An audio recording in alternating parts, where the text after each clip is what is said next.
Citroen's C4 Cactus hatch gets a reboot in this much improved form. It's a little less extrovert in this guise, but still fashion-led and highly personalisable. These are attributes which should play well for buyers seeking something a little different in the more conventional family hatch sector, where Citroen has now repositioned this product. The key changes here come as part of the company's Advanced Comfort program, which has brought more supportive seats and a clever new suspension system. So, charisma and comfort take centre stage in a very individual little family car.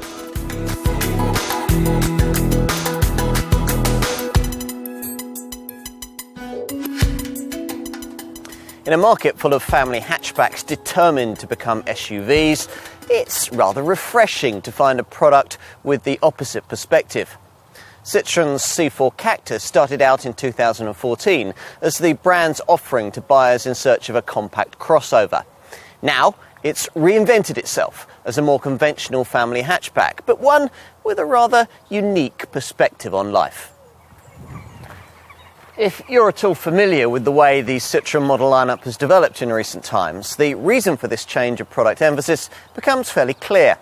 By the time of this evolved C4 Cactus model's introduction in early 2018, the brand had launched two compact SUVs, the C3 Aircross and the C5 Aircross, so no longer really needed this Cactus to appeal to the crossover crowd. What it did need was something that would represent the company in the mainstream Focus, Astra and Golf-dominated family hatch C sector. This territory ought to be covered by Citroen's conventional C4 hatch model, but the rather dull second-generation version of that car was phased out in late 2017 due to slow sales. Until the brand chooses to replace that contender, it must rely on this rejuvenated C4 Cactus to take on heavyweight volume rivals in this crucially important market segment.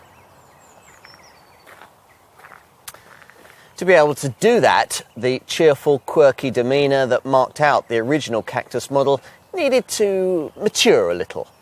The huge side-mounted air bump panels that characterised that earlier design represented a fun touch for crossover buyers, but risked looking merely silly on a product repositioned to appeal to more conventional folk.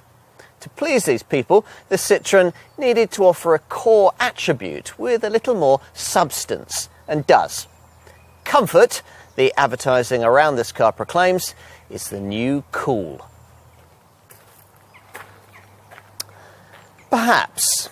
It's certainly a virtue that used to characterise this Gallic brand in the days of legendary models like the Traction Avant, the 2CV and the DS. In more recent times, when Citroens became little more than rebadged Peugeots, that selling point was sacrificed. But the company's resurrecting it now with its so-called Advanced Comfort program.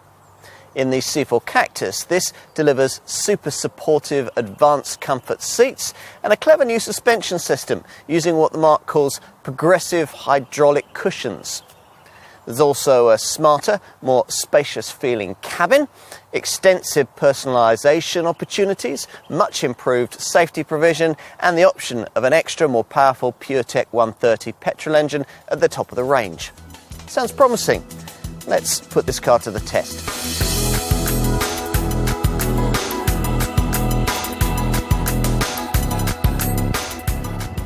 Remember when Citroen cars represented an affordable benchmark for ride comfort? You probably don't, because that hasn't really been the case since the 70s. The trick hydro-pneumatic suspension systems that delivered that back then are too complex and costly for modern mainstream cars, and in any case they encouraged Channel Ferry levels of cornering body roll that left passengers feeling distinctly queasy if the driver up front was unwise enough to push on too adroitly through the bends. Before now, Citroen's engineers ought to have come up with a more cost-effective solution that preserved at least some of this magic carpet suspensional feel and retained their brand's most unique selling point. But they haven't. Partly because just before and just after the turn of the century, Citroens weren't allowed to be mechanically very different from the Peugeot models they were based on. and partly because the company was swept along by modern Teutonic thinking dictating that nearly all family cars had to feel, at least in some way, sporty through the bends. Fortunately, fresh management of the brand in more recent times has swept away all of that nonsense, and the result is a return to the principles of supple Gallic luxury the company now wants to live by, which in turn has brought us the advanced comfort program that has done so much to improve the ride comfort levels of this rejuvenated C4 Cactus. In this case, there are two parts to it, both simply but very effectively executed. The thick, quilted new advanced comfort seats make the pews previously provided feel like deck chairs, the new design incorporating standard lumbar support and really coming into its own on the kind of longer highway trips that might usually be a bit of a stretch for a car of this class. What I really wanted to try, though, was the new progressive hydraulic cushions suspension system, around which Citroen engineers have filed no fewer than 20 patents. There's no messing around with complicated gas-filled spheres here or costly forward-scanning camera systems, both approaches that would hike the price of this car way beyond the affordable levels it needs to target. Instead, the development team sought a simple way to merely embellish an ordinary everyday spring and damper setup, and found it. In ordinary cars, such a system usually works with rubber bump stops that the suspension coil crashes against over bumps at the top and the bottom of wheel travel. The progressive hydraulic cushion setup replaces these stops with hydraulic dampers. These cushion those impacts over things like speed humps and tarmac tears and allow the fitment of softer springs and dampers, producing the exemplary ride quality that Citroen claims this car can now deliver. It seems to work too. I wouldn't join the French brand in describing it as magic carpet-like. You need proper air suspension for that. But this is the best conventional springing setup I've ever tried, easing the car over poor surfaces and floating you from crest to crest in a way that makes the ride of some class competitors feel rather crude. Even better, the whole thing seems to have been installed in a way that doesn't leave this Cactus pitching around too much through the corners. Sure, there's a little more body roll than you'd get with most rivals, certainly enough to dissuade you from pushing on too hard through tighter bends unless you absolutely have to, but that's not too much of an issue. Enthusiasts won't be buying this car anyway, only folk who want a lower pulse rate, not a faster one. So it won't matter much that the steering doesn't provide a huge amount of feedback. At least it weights up a bit through the turns, helping with a predictable feel that will simply encourage you to ease back should you unintentionally overstep the mark. If you have any experience with the original version of this car, you might also notice that the manual gear shift now has a slightly shorter throw. Unfortunately, it still only has 5 ratios, on most models anyway. A new PureTech 130 version of this model's familiar 1.2 litre 3-cylinder turbo petrol engine has been added in at the top of the range, and if you go for that, you'll get 6 cogs to play with. Swap them quickly, and the rest to 62 mile an hour sprint can be dispensed with in 8.7 seconds en route to 120 miles an hour, which is more than quick enough for the kind of car this is. Most buyers, though, will be opting for the lesser PureTech 110 version of this power plant, the engine that we're trying here, which is now the entry-level unit in the range. Here, the performance figures are 9.4 seconds and 117 miles an hour, or 9.9 seconds if you go for the optional EAT6 automatic gearbox. The whole demeanour of this car really suits petrol power, but if you insist on having a diesel, there's still a mainstream diesel option using the brand's familiar 1.6 litre Blue HDI 100 engine. You can also talk to your dealer about a Blue HDI 120 variant only offered with EAT6 auto transmission. The lesser diesel is really the one to go for, though, if you're bent on fueling from the black pump. It's capable of marrying a 10.7 second 0 to 62 mile an hour sprint time and a 114 mile an hour top speed to 83 mile to the gallon combined cycle fuel economy and a squeaky clean 90 grams per kilometre of CO2 reading. That's a tempting combination of virtues, particularly as the package comes complete with around 25% more pulling power through the gears than you'd get from this volume petrol model. This in turn means you don't have to rev the Blue HDI engine so much, which is just as well because when you do it makes quite a din. Which reminds me that refinement on the petrol model has been much improved, thanks to an extra package of sound deadening material that was denied to the original version of this car because of an overriding emphasis on weight saving. That hasn't prevented lightweight continuing to be a key C4 Cactus attribute though. We'll come back to that when the time comes to discuss the class-leading running cost efficiency figures of this petrol model. And you also feel it in this car's agile willingness to change direction. It all reminds you that most of this model's family hatch rivals are heavier than they need to be for the role they actually play in life. Trendy townfolk will be the people Citroen will mainly be targeting with the automatic versions of this car, though such buyers might be put off by the fact that the E86 transmission can be slightly jerky until you learn to help smooth its changes. And talking of the town, it's here that you might appreciate some of this Cactus model's other virtues. All-round visibility, for example, is aided on drizzly days by little touches like the magic wash system that builds the washer nozzles into the tips of the wipers and makes them more effective. Despite the rather intrusive rear C-pillars, reversing is actually quite straightforward too, thanks to standard rear sensors and the squared-off rear end. In fact, it's much easier to back into spaces than it is to drive forwards into them because the front end curves away from you, making it hard from the driver's seat to see where the bonnet ends. Still, if you can afford to pay a bit extra, there are front parking sensors and a self-parking park assist system to help deal with the issue.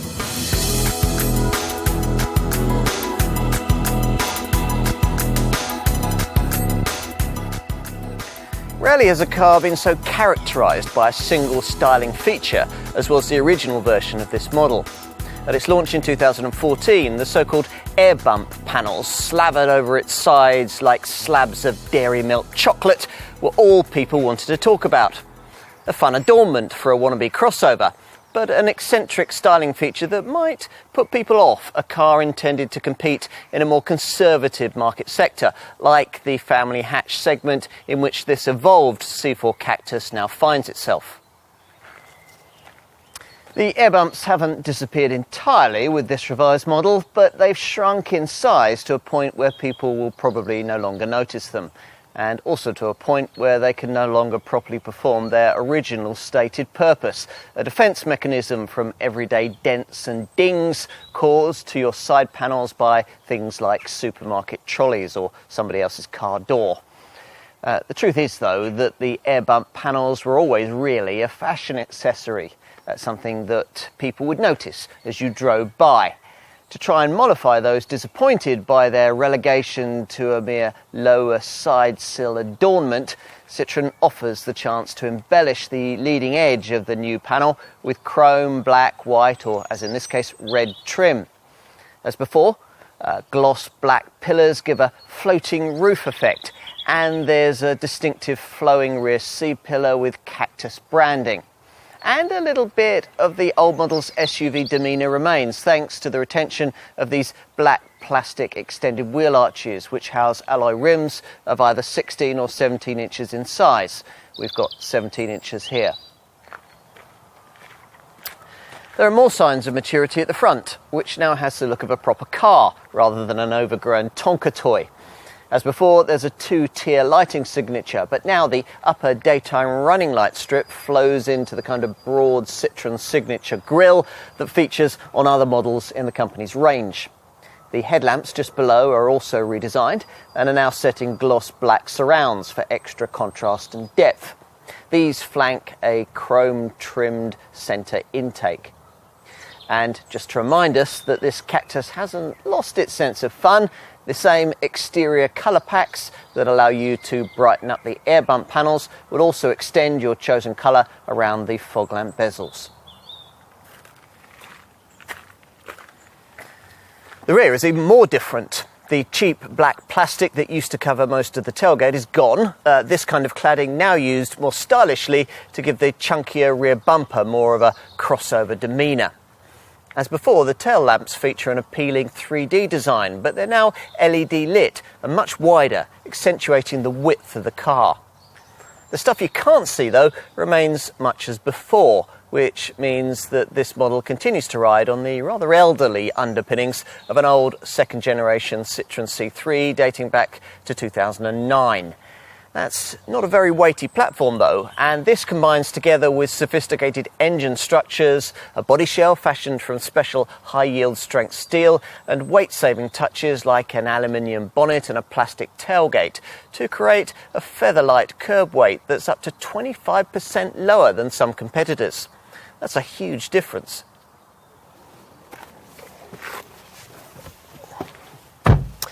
Inside, the changes made to create this improved model are less obvious until you start to inspect the generously proportioned advanced comfort seats, which are completely new. They feature broader bases and foam that's 15mm thicker for extra support, plus the extra quilted padding creates an inviting visual signature that doesn't disappoint once you squish yourself into place. There's standard lumbar support too. Headrests look a bit of an afterthought, and there's not much side support, but otherwise these pews brilliantly replicate the kind of feeling of cosseting Gallic luxury that affordable Citroens of the 60s and 70s used to offer. Colour-coordinated strips across the seat base edge and the shoulder line add a smart finishing touch. In comparison, the front seats you get in rivals are dull and unyielding. Here, you'll really notice a difference. Otherwise, the minimalistic cabin with its designer flourishes remains much as before. Sadly, though, it's no longer possible to get the old sofa-style front seat that used to flow uninterrupted from one side of the cabin to the other on automatic models. The old aircraft-style handbrake has disappeared too. At least its more sensibly styled replacement remains of the conventional kind. Other unique interior touches from designer Mark Lloyd's original Cactus concept have survived, though. So you get door handles inspired by luggage straps, and what is probably my favourite feature, this huge stylised lidded glove box. Citroen likes to call it a top box. The reason it's so big is that the dashboard doesn't have to swallow a passenger airbag. This feature instead moved up to the roof, where it's mounted just under the headlining. Otherwise, the atmosphere is simple and so free from button clutter that it borders on feeling rather sparse. That's because the operational functionality of the car is confined almost completely to a couple of digital LCD screens, the smaller of the two visible through this rather ugly but very Citroen-esque three-spoke steering wheel. Now, though the information this display provides is clear and easy to take in, there isn't actually much of it. You have to do without a rev counter, for example, and the layout could be better designed. It's also rather unfortunate that the wheel you view it through, rather unforgivably, still can't be altered for reach. One reason why Citroen specifies a height adjustable front seat as standard right across the range. Switch your gaze to the middle of the fascia and you'll find buttons and switchgear notable by their absence, almost everything instead having been moved onto a 7-inch colour touchscreen. Despite the freestanding look, it's not removable, which would have been a clever touch in this kind of car, but it is very capable, dealing with everything from the DAB stereo to Bluetooth, smartphone mirroring and satellite navigation. Amongst the useful technologies it can offer is a connected apps section, via which you can download a range of apps that'll make your everyday life easier. These include a fuel app that'll help you find the nearest service station, a Michelin traffic app that gives you live traffic information, a Coyote app that offers alerts on high-risk roads, and Yellow Pages and TripAdvisor apps that help to locate hotels and restaurants. I've no issue with any of that. What I'm not so sure about, though, is the designer's decision to also use this screen as a replacement for a conventional set of ventilation and air conditioning controls. Now, while this might sound like a great idea in principle, it can in practice be rather annoying when, say, you're driving along with the sat-nav showing, then have to take your eyes off the road and shuttle through the menus just to change the temperature, stabbing away at the touchscreen to try and get a response. Call me a Luddite, but I think I'd happily go back to a rotary dial for that one. The other rather glaring ergonomic issue only manifests itself if you specify keyless ignition. The start button in the centre of the middle stack with this setup ought to be swapped over with the similarly sized 12-volt port for right-hand drive models, but Citroen hasn't bothered to do that, so it's quite a reach away. As for trimming niceties, well, sections of shiny piano black trim try to lift things, and buyers are offered the choice of 3 optional interior ambience packages, which add colour to the seats, the fascia, the doors and the glove box. We've got the Metropolitan Red ambience package here. All-round visibility isn't perfect. Depending on your seating position, you may find your forward view slightly blocked by the front and side pillars. Plus, the large rear C-pillars can also make over-the-shoulder vision a touch problematic in some situations, which is why Citroen fits rear parking sensors as standard across the range. We'll finish with a few words on cabin storage. It's a pity that the glove box I mentioned earlier doesn't have the second lower section that the shaping of the fascia leads you to initially think you're going to get. You might also expect that this bulbous section in the lower centre part of the dash will conceal some sort of drawer or lidded compartment. In fact, it only provides a ledge for a small tray just below the rather over-prominent USB and 12-volt ports. Twin cup holders sit beneath it, and there's another small tray behind the gear stick with a small lidded bin between the seats behind that. Now, there's no overhead compartment for your sunglasses, but the doors get some of the largest bins we've ever seen. And there's a compartment by the driver's right knee. Time to use the wide opening doors. Take a seat in the rear and put the practical promises Citroen has made with this car to the test, principally those suggesting family hatch standards of space despite the Super Mini underpinnings.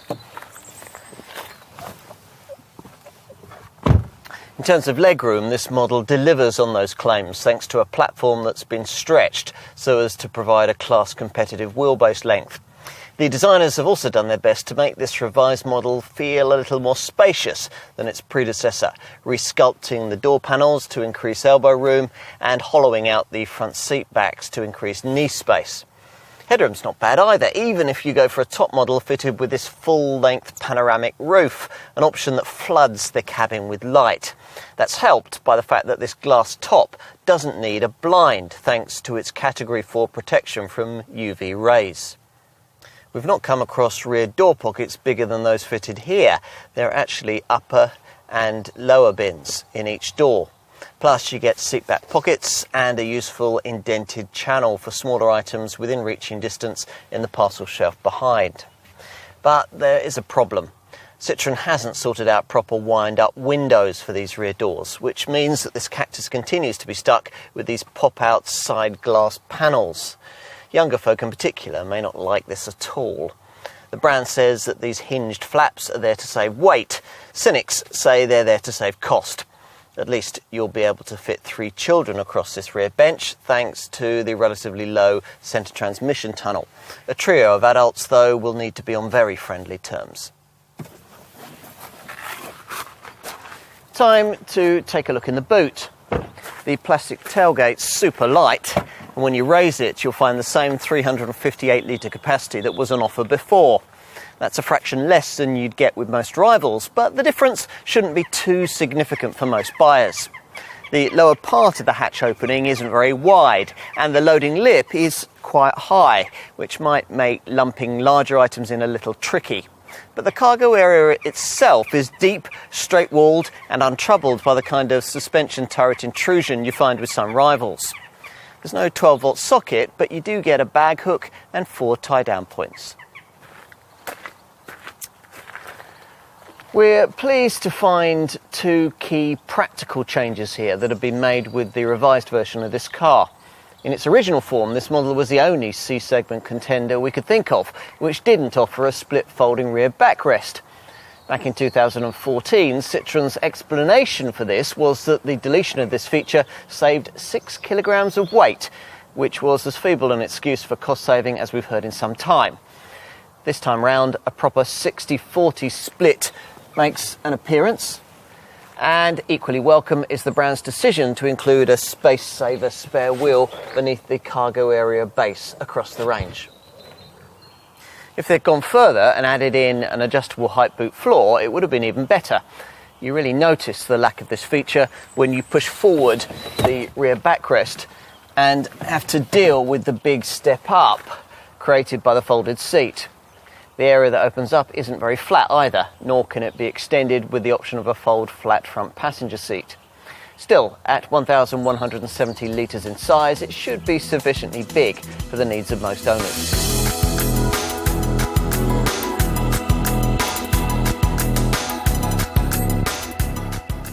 This evolved C4 Cactus starts from a much higher price point than the original version, but to some extent you'd expect that. The base engine is, after all, now more powerful and equipment levels are significantly higher. Plus, with asking prices ranging between £18,000 and £21,000, this car can still look good value against the Focus and Golf class C-segment rivals that Citroen has now decided it should compete with. The spec starting point is base level field trim, but £1,900 more gets you the alternative plusher Flare model that we're trying here. Engine-wise, the vast majority of Cactus buyers tend to prefer the base PureTech 110 1.2 litre turbo petrol power plant, a unit that buyers of the top Flare variant can choose to have mated to EAT6 auto transmission upon payment of a further £1,300. New for this revised lineup is the perkier PureTech 130 version of this little 3-cylinder petrol engine, which comes with a 6-speed manual gearbox rather than the 5-speeder that you otherwise have to have. As before, the diesel option is the brand's usual 1.6 litre Blue HDI 100 unit. Higher mileage drivers can also look at a slightly lustier Blue HDI 120 version of this power plant, mated only with the EAT6 auto gearbox. The asking prices I've just given you position this Cactus model about £1,500 above the sticker figures being quoted by the brand for their C3 Aircross small SUV, which is the kind of car the original version of this model was trying to be. In its more mature form, the C4 Cactus has been repositioned to try and appeal to buyers of more conventional Focus and Golf family hatches looking for something just that little bit different. It's certainly been priced to do that, with asking figures that'll save you between £2,000 and £2,500 over comparably engined versions of those Ford and Volkswagen models. What about other options in the family hatch C segment? Perhaps the most obvious one is Peugeot's 308, which shares its engines and transmissions with this Cactus, but rides on a more advanced EMP2 platform. A 308 with the same engine as this Citroen would usually cost in the region of £500 to £700 more. You'll pay an average of around £1,000 more if you choose a comparable Honda Civic over this C4 Cactus, and around £2,000 more if you go for a Toyota Auris in comparable 1.2T petrol form. The majority of cars in this category, though, are priced at about the same level as this Citroen, a whole range of potentially competing models pitched at or around the same kind of pricing as applies to a C4 Cactus. These include comparable versions of Vauxhall's Astra, Renault's Megane, Seat's Leon, Kia Ceed, the Mazda 3 and the Mini Cooper 5-door. Of that little lot, probably only the Mini can offer the kind of individual, fashion-led, highly personalisable feel that you get with this Citroen. But with that car, you'd have to put up with a very cramped back seat and a tiny boot. Inevitably, of course, there are cheaper choices you could make in this class. In base petrol form, a high-end i30 could save you up to £1,000, though base diesel versions of that model are pitched well above Cactus prices. And there are a couple of really dull budget-orientated options. A Nissan Pulsar, which would give you a model-for-model saving of around £1,500, and a Fiat Tipo, which in equivalent form would save you around £2,500. We can't really see any of these cheaper models, though, interesting someone who'd typically be drawn to this Citroen. Otherwise, for the kind of money being asked here, your only other realistic alternative would be some sort of super mini-based SUV, but a crossover of that sort would be smaller inside.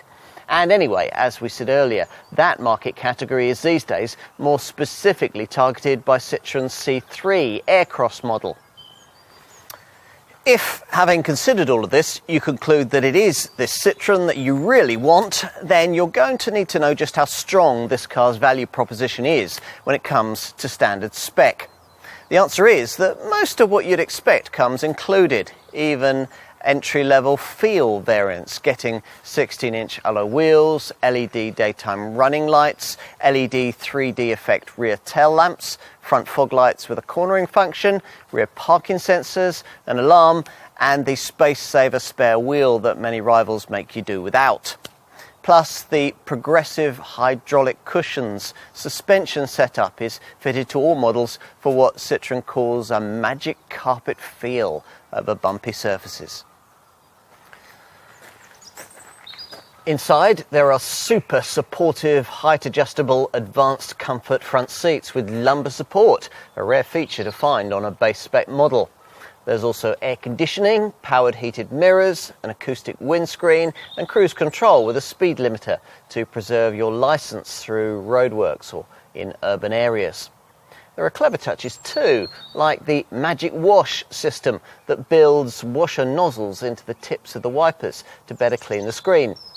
The key across-the-board interior feature, though, is the 7-inch touch-drive colour infotainment screen, via which you can access a 6-speaker stereo with a DAB digital radio, plus Bluetooth connectivity and smartphone mirroring via the Apple CarPlay and Android Auto systems. Is it worth finding the extra cash for the plusher flare trim level that we're trying here? Quite possibly. These variants are recognisable by their larger 17-inch diamond-cut cross-style alloy wheels, their dark-tinted rear windows and highlighted colouring around the front fog lamps and the leading part of the side air bump panels. Flare variants also get power-folding mirrors, auto headlamps and wipers, and a range of camera-driven electronic safety features that we'll get to in a moment. Inside, there's automatic climate-controlled air conditioning, an electrochrome rear-view mirror, and a reversing camera. Plus, you get the brand's Connect Nav sat-nav system, which also builds voice control and a range of other useful features into the infotainment setup. These include TomTom traffic reports, a local point of interest search function, an accident black spot alert feature, and updates on fuel prices, weather reports, and the location of fuel stations and car parks in the area you're driving in. Enough with the standard stuff, onto options. Unless you order your C4 Cactus in a flat shade of grey, which hardly anyone's going to want to do, you'll have to pay extra for your choice of flat or metallic paint colour. We've got platinum grey here. Beyond that, the next thing your Citroen dealer is going to want you to do is to personalise your C4 Cactus by selecting between the various exterior colour packs and interior ambience packages. The colour packs, which are standard on flare models and optional on feel variants, subtly highlight the air bump panels and the front fog light surrounds in either gloss black, gloss white, silver chrome, or as here, in deep red. As for the interior stuff, well, all Cactus buyers will need to pay extra if they want to upgrade the cabin from the standard wild grey ambience. Here we've gone for the Metropolitan Red Ambience package, which gives you beige silica cloth seats with a dark red strip at the top, plus a dark red dashboard, beige armrests and beige straps on the doors and on top of the glove box. If you don't like that, there are two other ambience packs you could look at.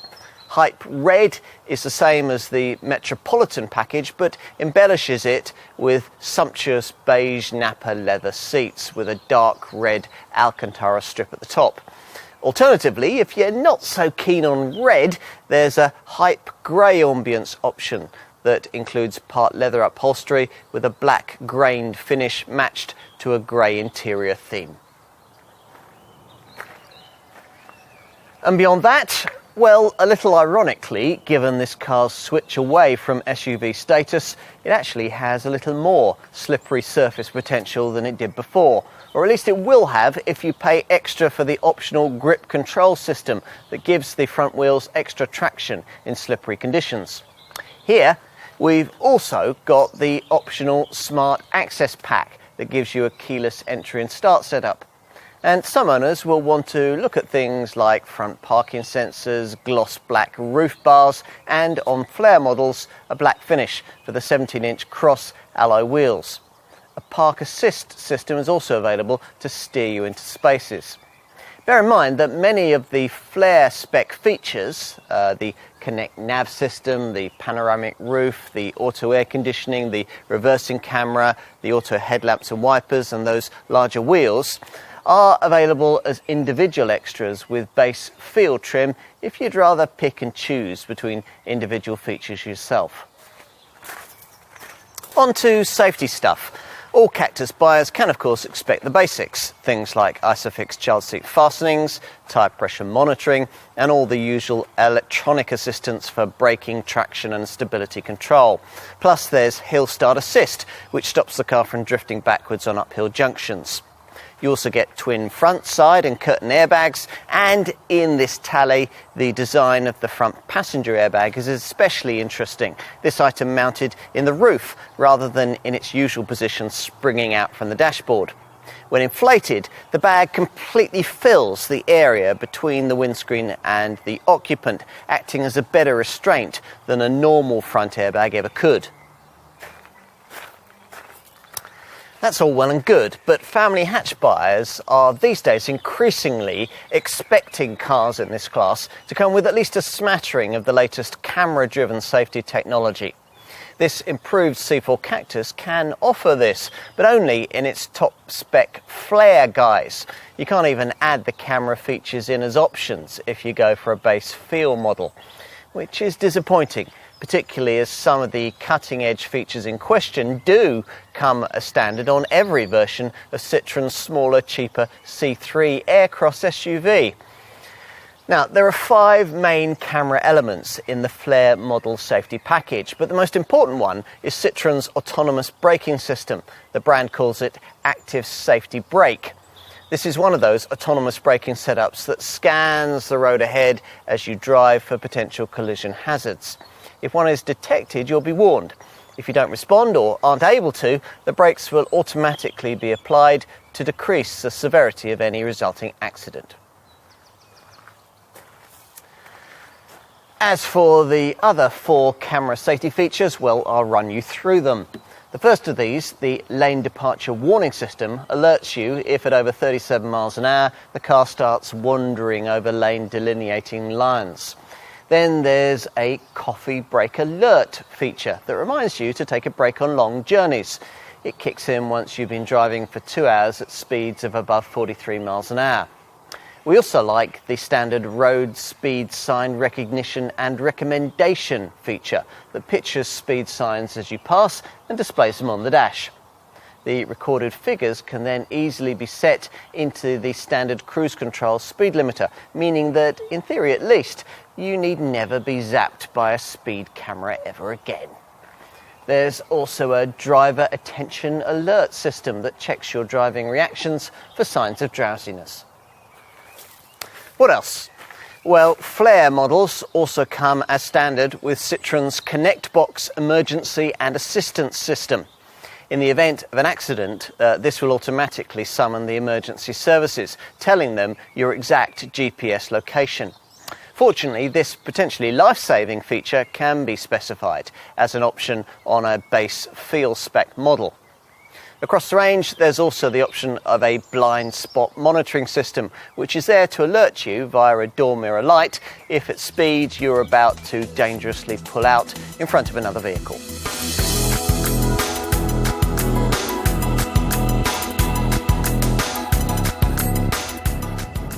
The bottom line here is fairly straightforward. No other family hatch rival can better this car when it comes to fuel and CO2 emissions. Such are the benefits of the PureTech petrol and Blue HDI diesel technology that Citroen has been able to install beneath the bonnet of this C4 Cactus. The low curb weight also helps. This is thanks to a range of weight-saving measures, some of which are welcome, like the aluminium bonnet, and some of which might slightly irritate, like the pop-out rear windows. You can't argue with the lightweight end result though. One of these tips the scales at just 1,030 kilograms in its base petrol form, which is actually 129 kilograms less than Citroen's supposedly smaller C3 Aircross. More pertinently, it's also considerably less than obvious family hatch segment rivals, the C4 Cactus being 176 kilograms lighter than an equivalent base petrol Golf and a massive 243 kilograms lighter than an equivalent 1-litre petrol-powered Vauxhall Astra. Hence that class-leading efficiency status, which, rather curiously, Citroen seems to make so little of in its lifestyle-led marketing. Let's get to the figures. The PureTech 110 petrol unit that most Cactus buyers will choose returns 65.7 miles to the gallon on the combined cycle and 100 grams per kilometre of CO2. A directly comparable Volkswagen Golf 1-litre TSI 110 PS hatch manages 58.9 miles to the gallon and 109 grams per kilometre. Enough said. There's not too much of an efficiency downside if you go for one of the variations on the PureTech turbo theme. This same 110 brake horsepower engine, mated to the brand's EAT6 auto gearbox, manages 61.4 miles to the gallon on the combined cycle and 105 grams per kilometre, while for the top PureTech 130 manual model, the figures are 58.9 miles to the gallon and 110 grams per kilometre. Predictably, this car's diesel figures also look good. Expect 83.1 miles to the gallon on the combined cycle and 90 grams per kilometre of CO2 from the Blue HDI 100 manual variant. That's not class leading, but it's certainly right up there. As you'd expect, all the engines on offer come with the brand's usual S&S stop and start system fitted as standard. Plus there's a gear efficiency indicator to tell the driver which is the best cog to be in to use the least fuel. Keep an eye on this and drive with frugality as priority, and you should be able to eke an impressive range from the 50-litre fuel tank. Of course, you'll have to do your bit as a driver in order to get anywhere near the published fuel figures.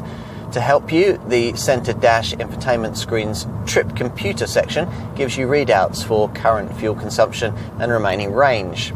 Plus, it'll tell you how long the stop and start system has been functional for on any given trip, though I'm not really sure why you'd ever want to know that.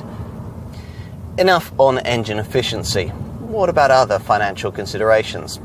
Well, regular service intervals come round every 16,000 miles or 12 months, depending on which comes sooner. If you engage in what Citroen calls arduous conditions of use, then you'll need a servicing visit every 10,000 miles or every year. The bottom line is that most owners will need to budget around an annual dealership appointment. There are plenty of Citroen outlets to choose from, so you should never be too far from one.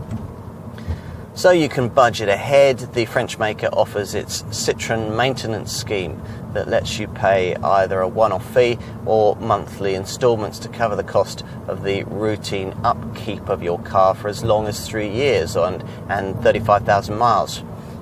Remember too that the weight-saving measures I referenced earlier also reduce wear on other consumables, including tyres and brake pads.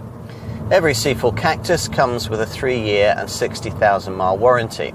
The first 2 years of that aren't subject to any mileage limits, but the third year, which is taken care of by your local dealer, is limited to 60,000 miles. There's also Europe-wide breakdown assistance included from new for the first year that you own the car. Looking at the longer term, you also have a 12-year guarantee against rust and 36 months of cover for any paintwork defects, though that doesn't include stone chips and other wear and tear damage. On to insurance, where the groupings are very class competitive, provided you go for top spec flare trim with its advanced roster of safety kit. A flare model like this one with the entry-level 1.2 litre PureTech 110 petrol engine attracts a Group 15E rating, or 14E if you order with auto transmission. With base field spec, this engine attracts a Group 19A rating. If you go for the PureTech 130 engine, you're looking at Group 16E with flare trim and Group 20A with field spec. If you want the blue HDI 100 diesel, it's Group 16E with flare spec and Group 20A with field trim. Lastly, whether you're leasing a C4 Cactus or buying it outright with your own hard-earned cash, you'll want to know what it's going to be worth when you come to move it on. That means looking at residual values, an area where this model performs much better than you might expect. Independent experts reckon that after a year and 20,000 miles, the typical PureTech 110 manual model would still be worth 55% of its original purchase price.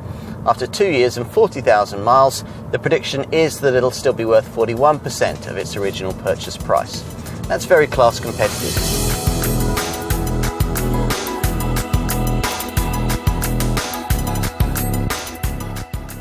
The original C4 Cactus was the car that rejuvenated the Citroen brand and paved the way for the more distinctive C3 and C5 models that followed it. Has it lost a little of its joie de vivre in this revised guise? Not really, it's just a little less eccentric. Fans of the brand might worry about a perceived dilution of the company's character here, but we'd argue just the opposite. Citroen's heritage wasn't built on styling frippery like air bump panels. It was fundamentally centred around providing a volume manufacturer benchmark in terms of comfort. And for the first time we can remember in a very long period, in this improved C4 Cactus, the Mark finally has a car that's once more able to boast that in its segment. The advanced comfort seats and progressive hydraulic cushions suspension really make a difference here. Make sure your test drive includes a bumpy back road and you'll get what we mean. For us, all of this is very welcome. We liked the cheerful, quirky friendliness of this car in its earlier form, but there was no getting away from the fact that it felt quite cheap and in most guises rather basic, which was fine for someone like, say, a university student, but not so good for family folk, especially when it couldn't offer amenities as basic as a split folding rear seat and a space-saver spare wheel. This improved model blends the individualistic styling touches of the original design with a more sensible equipment package, a much higher quality feel, and a bit of up-to-date technology. Other rivals still offer plusher interiors and perhaps a more engaging drive, but they're not as nice to ride in or as easy to distinctively personalise. Which leaves us with what? A car Citroen hopes that target buyers will see as simple, stylish and comfortably cool. A car that makes frugality a little more fun. That's a concept we could all buy into.